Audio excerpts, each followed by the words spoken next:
LinkedIn advertising.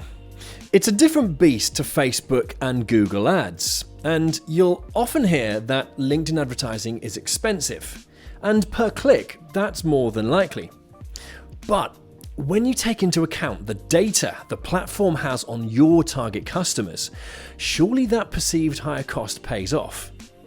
And if that is the case, then how do you set about creating a successful campaign which delivers a solid return on investment and one which you'll happily keep on increasing your budget for? Furthermore, what does a successful campaign look like and what are the processes involved?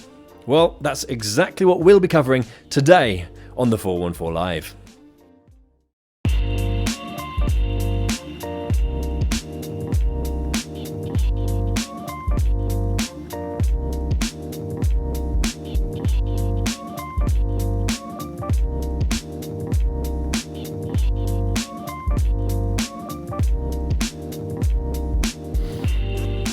Hello, good afternoon. My name's James Rostance and this is the 414 live and exclusive to LinkedIn Live each and every Thursday, normally on a Monday morning, but today, because I've got a very special guest from quite literally the other side of the world, we're doing it this afternoon. So the 414 is for you as a professional B2B marketer, whether you work in-house at an agency or in a company doing awesome marketing stuff. Or equally, if you're a company executive with a hands-on role in your company's sales and marketing endeavors. And the whole promise of the show is to allow you to expand and enhance your professional knowledge each and every week as I speak with some of the greatest and most interesting minds in B2B marketing. So this week, as mentioned, I thought it'd be really cool to look into the world of LinkedIn advertising. Now, so it's normally something which is, commonly passed off as being expensive, and that's for other companies to do. But is it really that expensive? What are the benefits of doing it? And crucially, how can you get it to work so that this could be a solid part of your marketing mix? Well, to help with that, joining me live from the United States of America in Austin, Texas, please welcome Mr. Anthony Blatner. Hey, good morning. Thanks for having me. Good morning, Anthony. It's afternoon here, but just about 20 past 9 your time. Is that about right? Correct. Yep. Getting the day started. Well, thank you so much for joining. And what an awesome topic. This is not one we've covered before. So could I start by just asking you to describe how you like to explain and justify why a marketer should use and be interested in paid LinkedIn advertising? So LinkedIn advertising, LinkedIn's the best B2B channel for most companies. So LinkedIn's the best channel for being able to target a niche decision maker at scale. LinkedIn's one of the platforms that has all this company and professional data on people. So that info is just not available on other platforms like Facebook and Google. So LinkedIn's the best platform to be able to reach niche decision makers at scale, and it's the best for B2B marketing. Perfect, concise answer. Nice.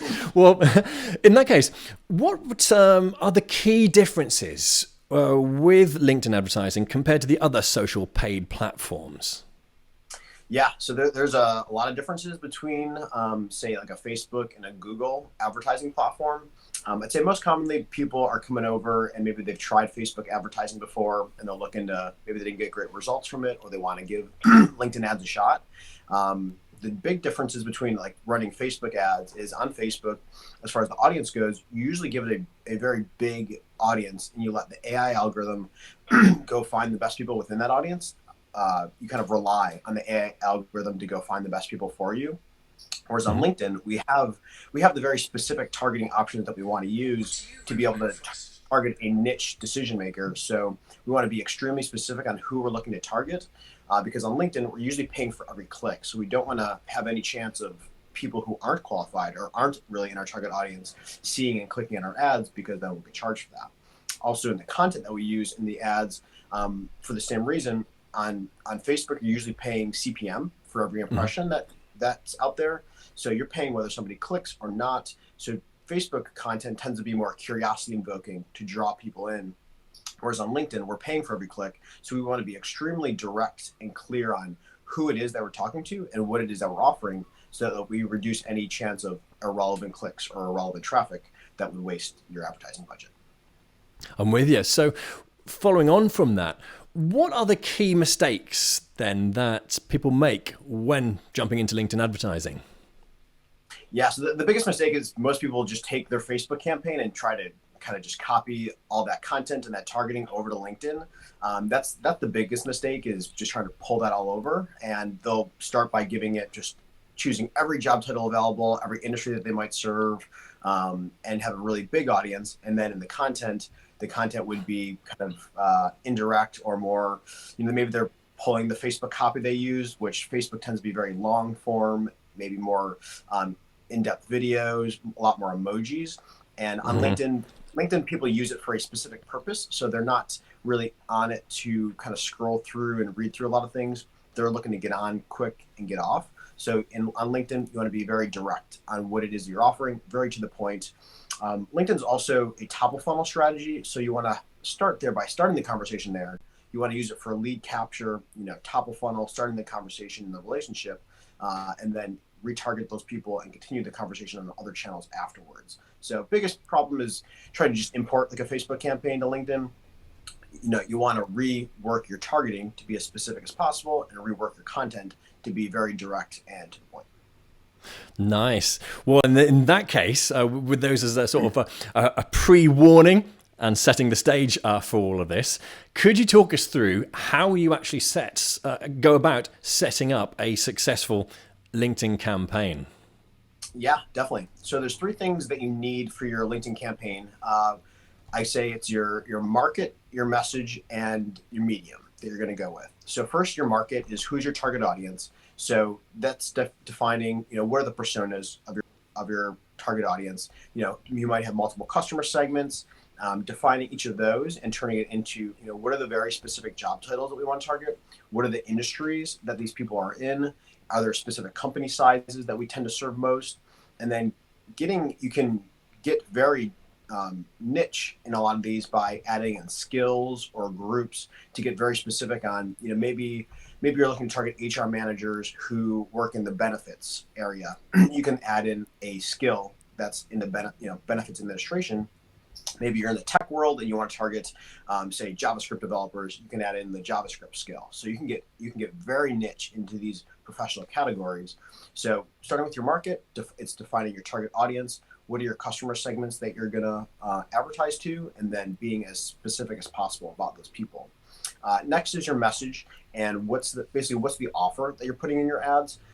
For LinkedIn, it's best as a top of funnel strategy to start the conversation. So we find that the best offers are using the lead magnet strategy, which is offering some kind of guide or asset of value to your target audience to start the conversation. If you think of most companies, most of the people you're going to be advertising to probably haven't heard about your brand before, unless you're a commonly known brand name. So to start the conversation, there's a lot around the lead magnet strategy. Basically, you want to choose a topic that's top of mind for your customer and a pain point that they're having, and then offer them a quick and easy solution to that. So the best lead magnets are like short PDFs, 2 to 3 pages, quick and easy downloadables that somebody can sign up for easy, download, and read through, learn about your company. It also positions you as an expert, and then have a follow-up call to action in there to the next steps. So a lot around that strategy, but basically the best lead magnet is choose a pain point for your customer and then offer them a quick win to that. Quick and easy downloadables. So that's your message. And then lastly is your medium. What is the ad that you're going to specifically put in front of somebody? LinkedIn has a few different ad units available. The main 2 are sponsored content in the newsfeed, which shows up just like a newsfeed post, a newsfeed ad. It's a pretty big image. It's a pretty high quality ad unit. Other option is using sponsored email. Those are the main 2 ones that we commonly use on LinkedIn.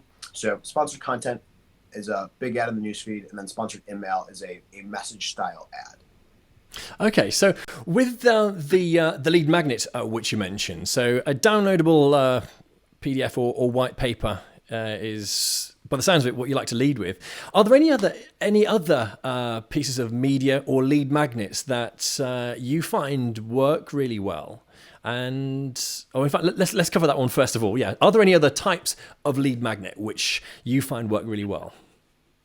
Yeah, webinars and like video trainings can work well too. Those are great lead magnets because someone is going to see you, and it starts to build that personal relationship. So webinars and video trainings can work well as well. We see a slightly lower conversion rate on them because somebody knows that they need to set aside time in their schedule ahead of time, planning for the future to go sign up for that and then to go attend that webinar or sit through and watch that training. So we see a slightly lower conversion rate, but it is useful for, video, building that personal connection with your target customer. Actually, yes, particularly with everything that's gone on this year. There we go. We were talking. I was talking with Anthony just before we went live, and I said, right, don't mention this word, and this word, because you've all heard it a lot. And I nearly did it then. So yeah, the C word. So yeah, with everything that's been going on this year, there's been a huge increase, isn't there, in webinars and online conferences. So if LinkedIn advertising is a little bit tricky to drive people to that, is there maybe a step before you could do in the journey, if indeed your conference, webinar rather, if your webinar is your main thing that you're driving them to, is there another way of maybe a step before that so that you can increase conversions? Yeah, definitely. So webinars aren't a bad lead magnet. They are a good lead magnet. We just find like the absolute highest conversion rate comes from the quick and easy downloadables, the PDFs. Right. But webinars are still good lead magnets. Steps could come before that is, so LinkedIn recently just a month or two ago released some retargeting options that now we can retarget video views on LinkedIn. If you come from the Facebook world, this sounds very basic and something that Facebook's had for a while, but LinkedIn has recently released this. It's a very powerful feature. So what you can do to set up your kind of mini funnel on LinkedIn is you would start with a video top of funnel on LinkedIn, and then viewers of that video, people who watch who watch that indicates interest, then you would retarget those people then with your webinar sign up. That's how you would create the mini funnel on LinkedIn. And we do that in a lot of cases, and that's a good strategy to use. Right. So I do already know a reasonable bit about LinkedIn advertising, but I didn't know that they'd upped their game with those retargeting options, which, as you say, yes, in Facebook, that's been around for a long time. But that's always good. Okay. So, so but by the way, do you need to get a glass of water? I appreciate that must be tough. I'll ask the next question, and you can refresh with some water. So we've covered targeting. First of all, it would seem is very much the strength of the platform. So targeting customers. Then we've covered your lead magnets approach and the need for that. What comes after the offer and delivery of the lead magnet then? Yeah, so LinkedIn is a top of funnel strategy used to start the conversation with your prospect. Usually they're going to sign up to receive something. You'll receive their contact info, and then they become a lead at that point. So because LinkedIn is a top of funnel strategy, you want to be able to continue the conversation via other means afterwards. So you mentioned in the intro, LinkedIn is a more expensive platform, and it very much is. If you compare costs side by side with Facebook, LinkedIn is a lot more expensive on a CPC basis and on a cost per lead basis.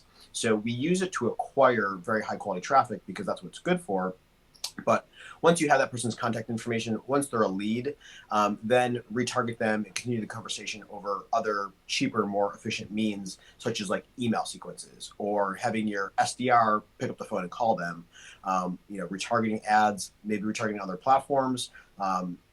LinkedIn does still have a high minimum audience size for retargeting. So we do often retarget people on Facebook or Google afterwards because they have much lower thresholds for retargeting. So LinkedIn, the value comes in the traffic and the targeting you have. So you want to acquire your traffic there. And then once you have a good leads in your funnel, in your pipeline, then retarget those good leads, wherever they are on the internet. So if that good lead also is on Facebook, then once you have their email address, sure, go retarget them on Facebook. But you have their contact information, so follow-up email sequences are very effective, and then outbound calling to your leads is also very effective. So would I be right in thinking then that perhaps another area where people go wrong is by not having a follow-up sequence pre-planned after they've paid for and got these highly targeted leads? Yeah, that's definitely a problem that we see some people have. LinkedIn is a top of funnel strategy. It's probably not gonna close new customers for your business. It's going to start the conversation with these niche professionals. So you can use it to acquire very targeted traffic, but it's probably, you're going to use it to start the conversation. They're going to sign up to receive something, but that doesn't mean that they're buying right away. So you do need to have your sales process in place to get the most out of it. So having those follow-up sequences, having a sales process where maybe a salesperson will call out these leads, a way to work your leads afterwards. Yeah. All right.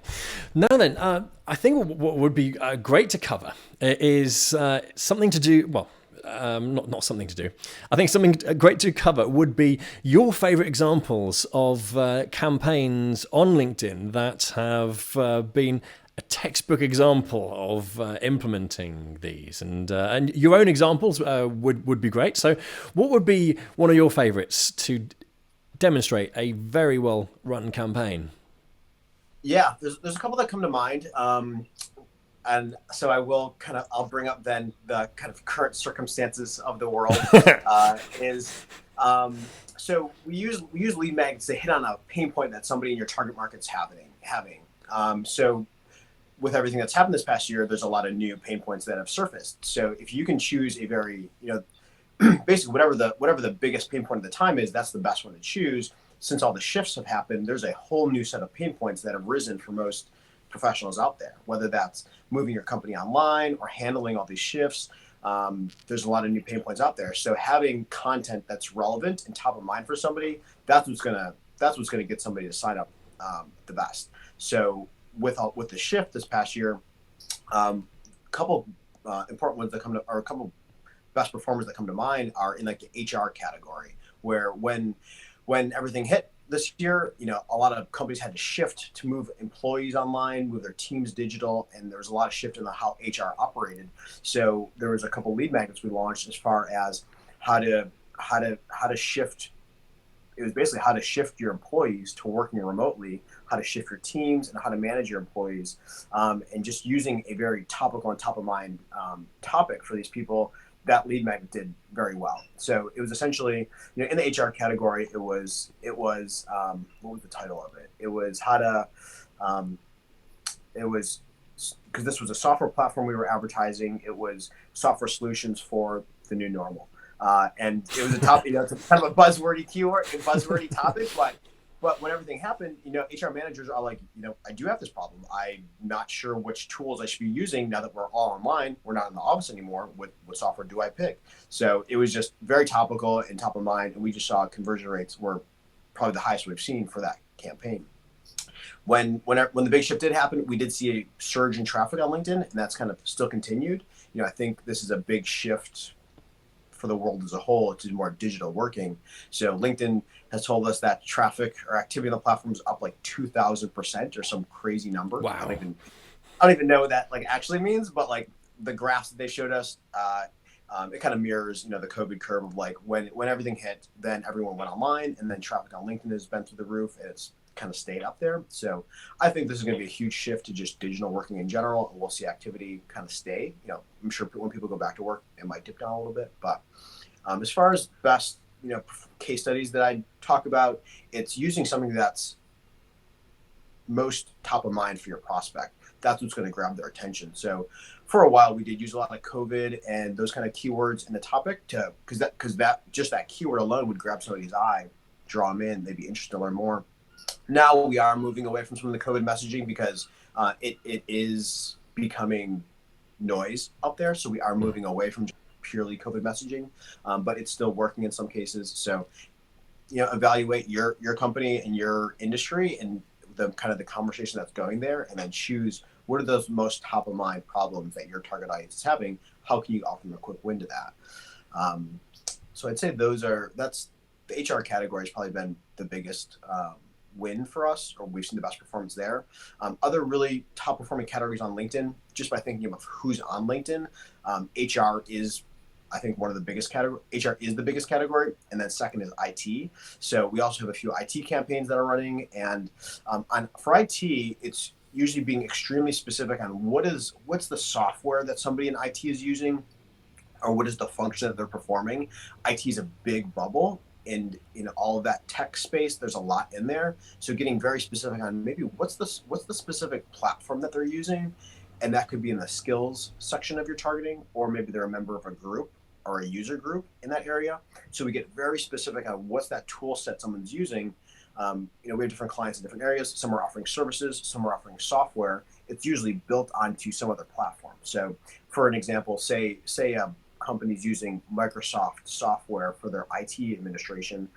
If you're developing plugins that plug into Microsoft's tool set, then you would target the Microsoft tool set and then offer them solutions and topics and content around that. So just being very specific on that targeting, and then on the messaging, on the content that you're offering to those people. That's where we've seen IT perform very well. Also, we have a couple lead magnets that are running now that, it's just the 2020 guide to whatever that tool is. People on that tool set are like, yeah, I do want to know what the best practices for this year, the best practices right now for this tool set. So those ones do very well also. Nice. So when you say you've got a 2020 guide for a, did you call it a product or? This is a software solution. Software solution. Yeah. Okay. So could you give just expand on that just a little bit more? Can you mention the product name so that I can get a real clear idea as to how that might trigger getting someone's attention, interest, and then them wanting the lead magnet?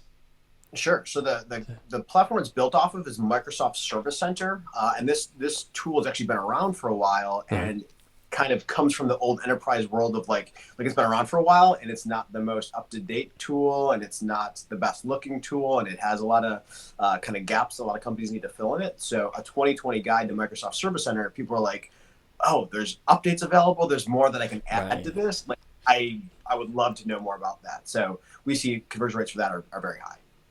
Nice. Okay, cool. I thought that's where you were going, but I just wanted to be sure. So yeah, so you're really offering tangible value up front there as a way of getting their attention, and I guess getting them to follow through with providing their contact information. Is that about right?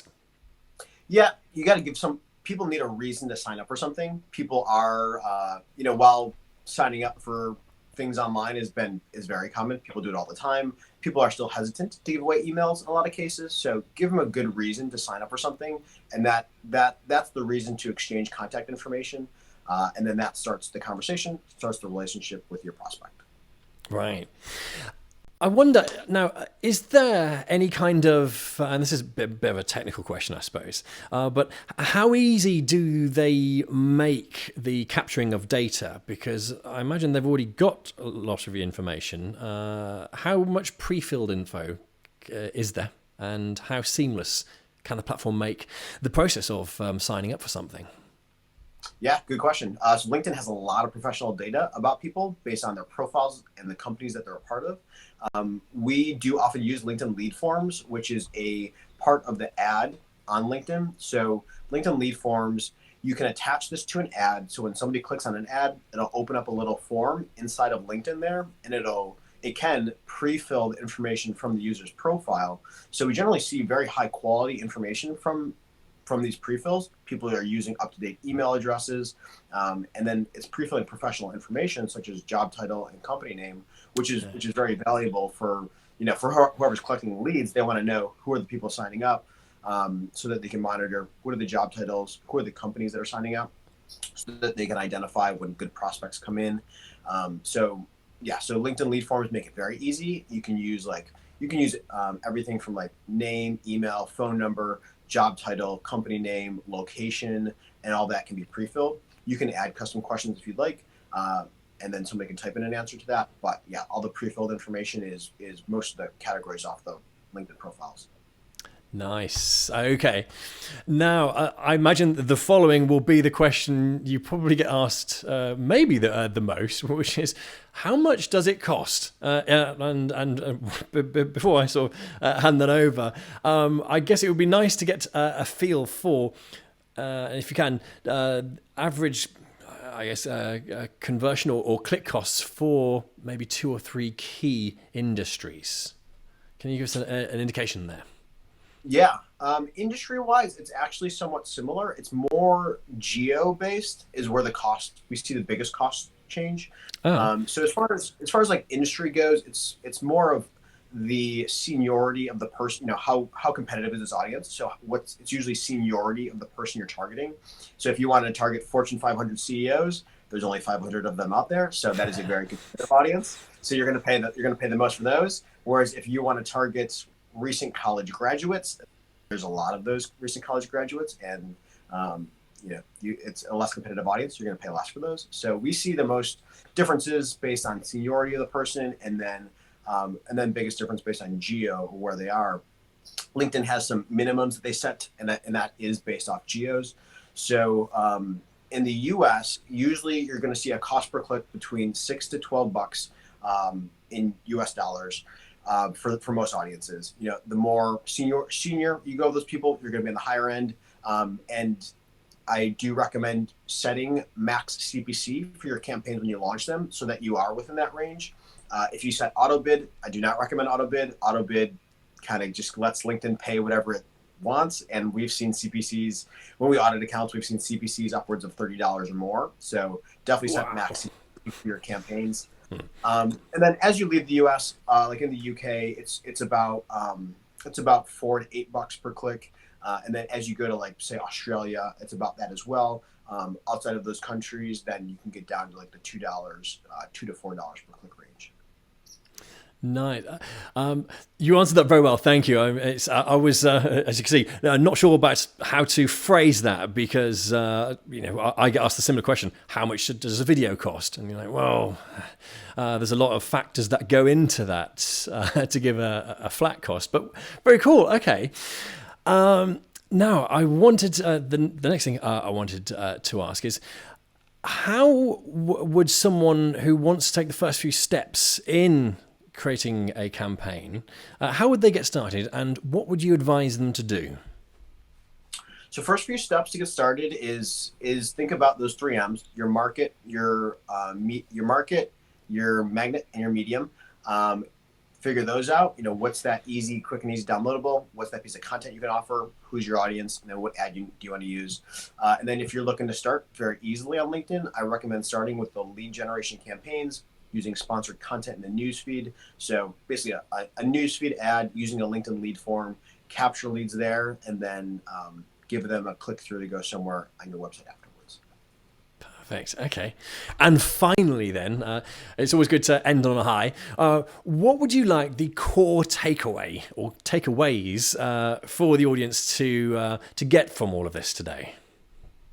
Core takeaway is, if you're a B2B company, you should probably be using LinkedIn. If you're looking to target a niche decision maker, if you have a very niche target customer, LinkedIn is probably the best channel for you. If you're using other channels, you're probably praying to a big audience. So try LinkedIn. Just jump in there, see what the targeting options are, see if it's going to work for your business. And I'd say the biggest takeaway, and just like strategy, is be very specific in who it is you're targeting and what you're offering. Absolutely perfect and on point there. Wow. Well, Anthony, you know what? It should be cool as well. How could people get in contact with you to either find out more or even to engage you? What's the best way of getting in contact? Yeah, easiest way is you can find me on LinkedIn. Send me a connection request, put a little message in there, because we all get a ton of connection requests. So find me on LinkedIn, send me a connection request. Our website is modernmedia.io. My email is anthony@modernmedia.io, so feel free to shoot me an email.